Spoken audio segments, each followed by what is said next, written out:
Facemos historia. Un percorrido sonoro a través do tempo. Un podcast para quen gostan da historia. Unha viaxe no tempo desde Galiza e en galego.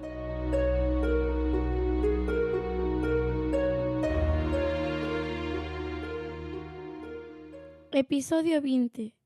1467. Galiza Ceibe. Poder popular. Os Irmandiños. Benvidos a este novo episodio de Facemos Historia. Xa acadamos o número 20. Son José Antonio Martínez e hoxe 2 de maio, martes 2 de maio, imos viaxar de novo no tempo. Sendo a data que poderíades pensar que imos viaxar ao Madrid do ano 1808, o Madrid do levantamento popular contra o ocupante francés, e polo que se celebra hoxe o Día da Rexión de Madrid da Comunidade Autónoma Madrileña.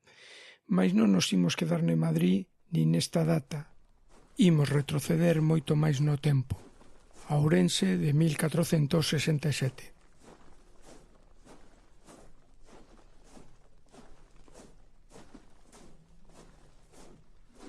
Grândola Vila Morena, terra da fraternidade, o povo é quem mais ordena dentro de ti a cidade. Se de algo nos decatamos esta semana é que hai algúns acontecementos históricos que se celebran e outros que non. Se agora mesmo prendese a tele, seguramente atoparía algunha das canles retransmitindo os actos oficiais da Comunidade Autónoma de Madrid. A semana pasada houve outra celebración, esta no noso veciño e irmá Portugal, o 25 de abril, onde se conmemoraba a Revolución dos Cravos, a Revolución dos Carabeis. Ese 25 de abril de 1974, o Día da Liberdade, onde se produciu un levantamento popular apoiado polos militares que acabou nun só día coa ditadura portuguesa, chamado Estado Novo, que existía en Portugal desde 1926. Os carabeis substituían as armas. E nós, os galegos, non tiñamos nada que celebrar. Parece que se atendemos os medios de comunicación, a senda institucional, aquí non aconteceu nada digno de ser celebrado. Nós pensamos que sí, e o que nos importa hoxe máis é reflexionar sobre os silencios da historia do noso país e as súas posibles causas e consecuencias. Hai dúas razóns polas que se celebran os acontecementos históricos: pola súa relevancia histórica e por darse un número redondo. Tamén, por suposto, hai unha terceira: o interese político dos gobernantes do momento. O 25 de abril de 1467, hai 550 redondos anos, un levantamento popular procedía á toma e á destrucción de Castelo Ramiro, en Ourense. Non é equiparable á toma da Bastilla, porque esta permaneceu en pé, e sobre todo porque foi o primeiro de case 150 castelos e fortalezas medievais que se derrubaron nos 2 seguintes anos, entre 1467 e 1469. Estamos a falar da revolta, da Gran Revolta ou da Revolución Irmandiña.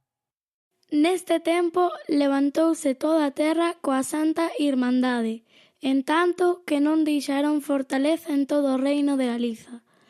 E isto foi pola mala vida dos cabaleiros, que non facían senón furtar e roubar. Rui Vázquez, Crónica de Santa María de Iria. A cidade, o povo é quem mais ordena, terra da fraternidade, Grândola Vila Morena. E quen foron estes irmandiños? Quen foron os que fixeron posible, de seguro a única vez na práctica na historia de Galiza, aquilo de Galiza Ceibe, poder popular? Foi un movemento que atinxiu a todos os grupos da sociedade galega, incluindo, sí, a parte da nobreza e da Igrexa, e que gobernará Galiza entre 1467 e 1469. Antes de continuar, É un escándalo que un acontecemento tan importante na historia de Galiza e na historia de calquer país, non únicamente Galiza, pero aconteceu en Galiza. É un escándalo que ni se lembre, ni se recorde, ni se trate, ni nada. Mais tampouco convertamos os irmandiños nuns heróis do nacionalismo medieval. Para os irmandiños sí que podemos utilizar Galiza Ceibe dos excesos, exaccións e malfitorías da nobreza galega. Non se pode defender, dende o punto de vista das fontes históricas, a uns irmandiños convertidos nunha especie de protoindependentistas galegos fronte ao poder real de Castela.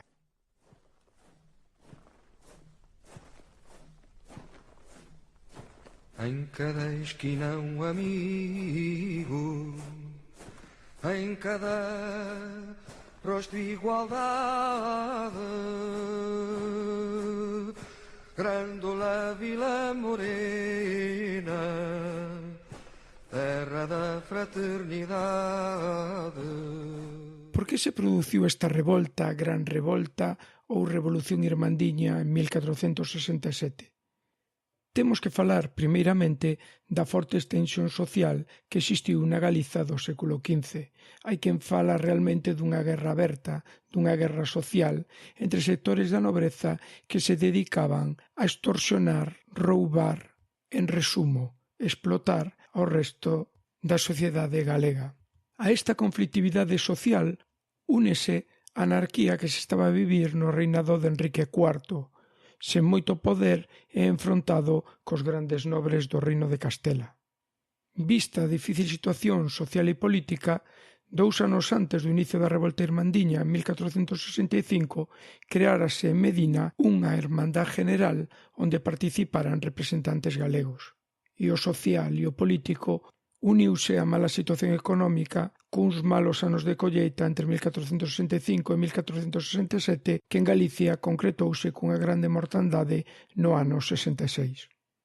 A revolta, a Gran Revolta, a Revolución Irmandiña, como vos guste chamala, e a xente que lle gusta o de revolución porque os acontecementos que se van a vivir son revolucionarios, aínda que hai moitos historiadores que non lle gusta aplicar o concepto revolucionario para acontecementos fora da idade contemporánea, pois esta Gran Revolta, revolución, foi importante. Non por ser a primeira, a verdade é que non foi a primeira. Hai quen fala incluso de que é a terceira Revolta Irmandiña. Teríamos unha primeira en 1431, circunscrita á terra dos Andrade, onde os seus vasalos se levantaron contra eles. En 1458, cando os nobres e cabaleiros da terra de Santiago se ergueron contra o arcebispo compostelán, e ademais hai toda unha serie de revoltas urbanas moi localizadas dende o ano 1418 en Santiago, pero que chegaron a Allariz, Viveiro, Ourense, Lugo e outras vilas. Facemos historia. Unha viaxe no tempo. Como acabamos de explicar, aínda que é un acontecemento central na historia de Galiza, non pensedes que é estritamente galega, e aí está o que dixemos da Hermandad General del Reino de Castilla. E, por suposto, para evitar calquer tensión ou interese nacionalista, non pensedes que isto era unha revolta independentista contra o rei de Castela. Os irmandiños en todo momento van facer o rei de Castela, a Enrique IV, o garante da xustiza da súa acción, quen lexitime o seu levantamento. Que non lle chamamos revolución con mayúscula o que aconteceu en Galiza entre 1467 e 1469, non lle chamemos, mas o que ali aconteceu foi revolucionario. Foi unha auténtica revolución. E non se nos acaban os sustantivos e os adxetivos. Atoparedes que incluso fala de sismo, utilizando ese termo xeolóxico. Caeron todas as fortalezas medievais de Galiza, agás o castelo de Pambre. Grândola Vila Morena, em cada rosto igualdade, o povo é quem mais ordena. En realidade, o que se veu abaixo foi o sistema feudal. Esa división social entre sordes Nobreza, clero e o resto da poboación, os non privilexiados, cada unha coa súa función definida. Aqueles que estaban destinados a garantir a estabilidade do sistema, a gobernar, a nobreza, desapareceron e o poder pasou a ser un poder popular. Hai algo máis revolucionario que isto. E non houbo anarquía, non houbo un baleiro de poder. Dende un primeiro momento, xa antes do derrubamento de Castelo Ramiro, os irmandiños amosaron unha clara organización interna.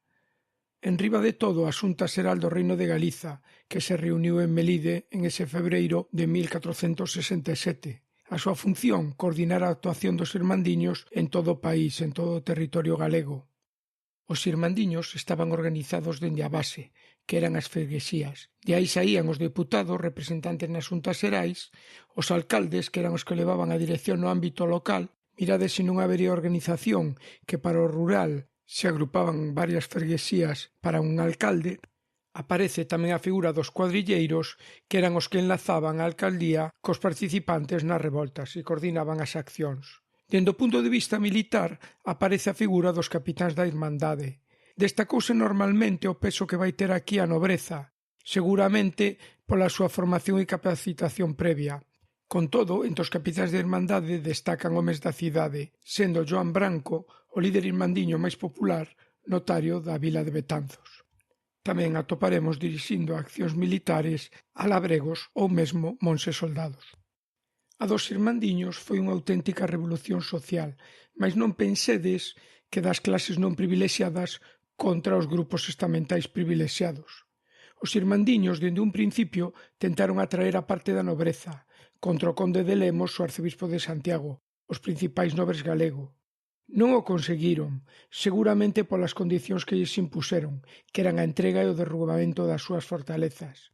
Mas desde un primeiro momento atoparemos a nobres no movemento irmandiño.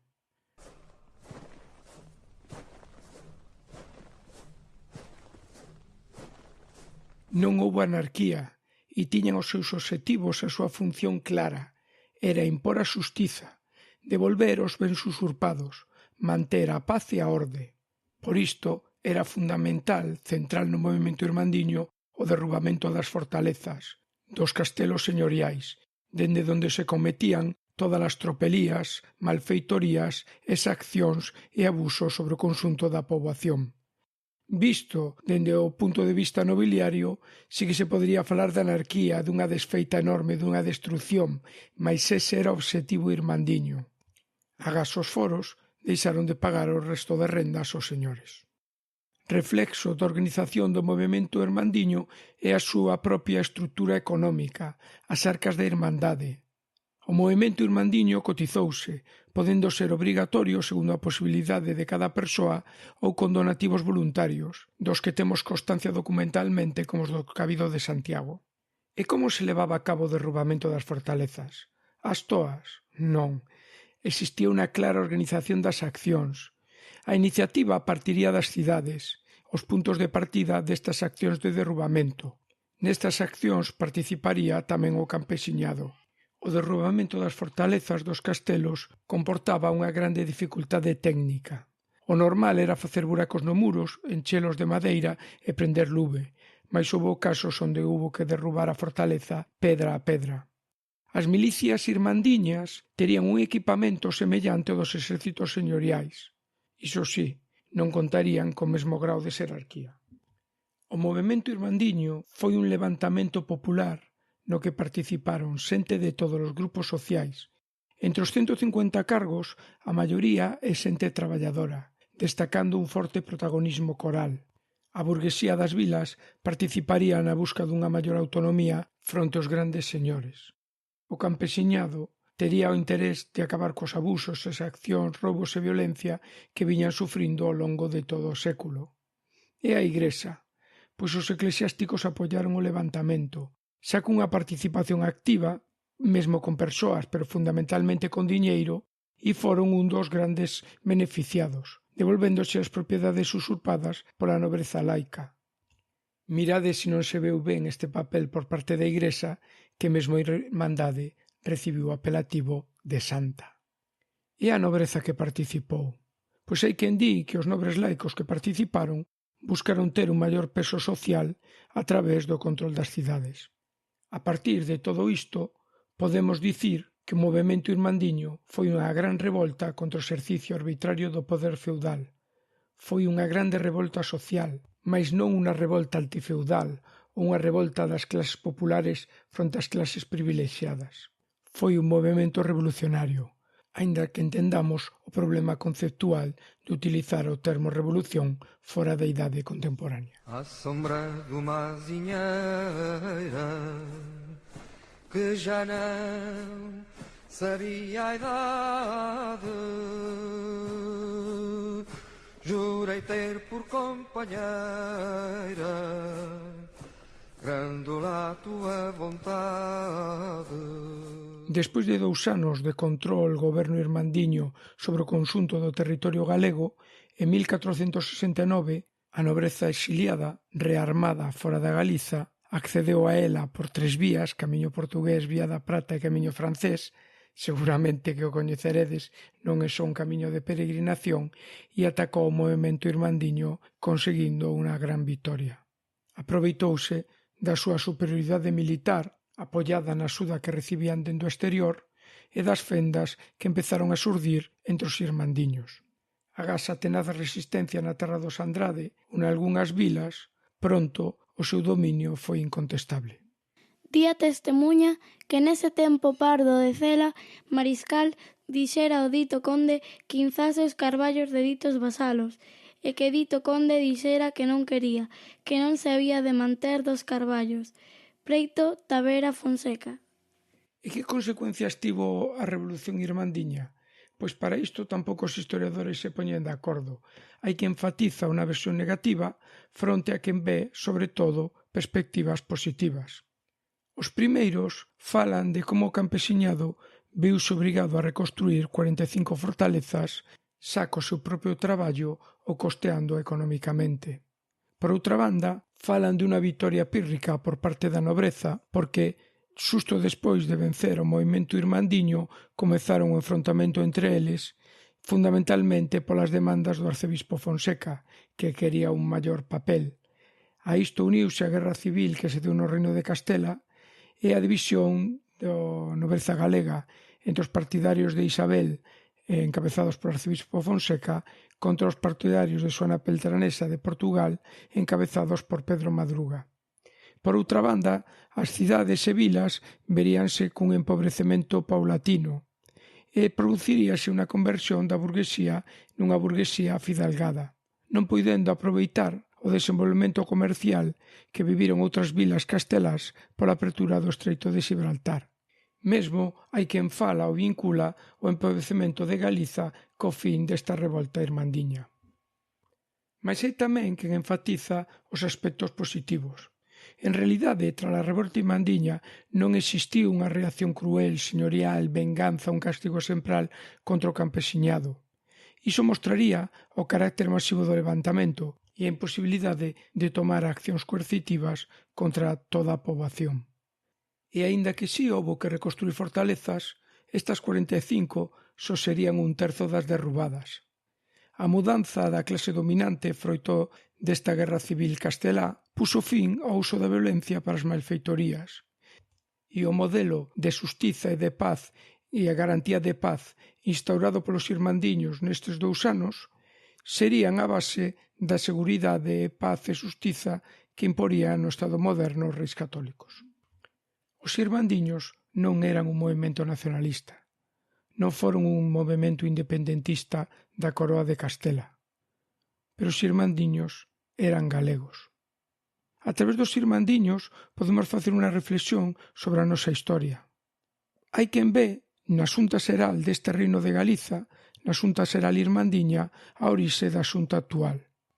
E aínda que os irmandiños buscasen a súa legitimación na figura do rei, o rei nin mandaba, efectivamente, nin vai mandar nada durante este período de 1467 a 1469. A Xunta Xeral irmandiña ostentaba, de facto, o poder executivo, legislativo e xudicial. Ao longo destes 2 anos tiveron lugar 5 xuntas xerais: Melide, Betanzos, Santiago, Lugo e Ourense. mudade Melide por Mondoñedo e teredes as cabeceiras das 5 provincias históricas de Galiza. Sabedes que Galiza é unha das 17 comunidades autónomas do Estado español, do Estado xurdido coa Constitución de 1978. Daría para un bonito debate a realidade destas 17 comunidades autónomas, desto que se deu en chamar café para todo, da base histórica de determinadas comunidades que conforman agora o Estado español. Sabedes que Galiza, xunto a Cataluña e Euskadi, están consideradas nacionalidades históricas. Aínda que isto deriva de que estas foron os 3 territorios, as 3 nazóns que aprobaron o seu Estatuto de Autonomía durante a Segunda República, non pensedes que a realidade histórica de Galiza é unha invención do século XX. Podémonos remontar aos romanos, cando chegaron a este recuncho da Península Ibérica, da súa Hispania, e nomearon a este territorio co nome de Galaecia. Algo viron que o facía diferente do resto das provincias nas que dividiron a península.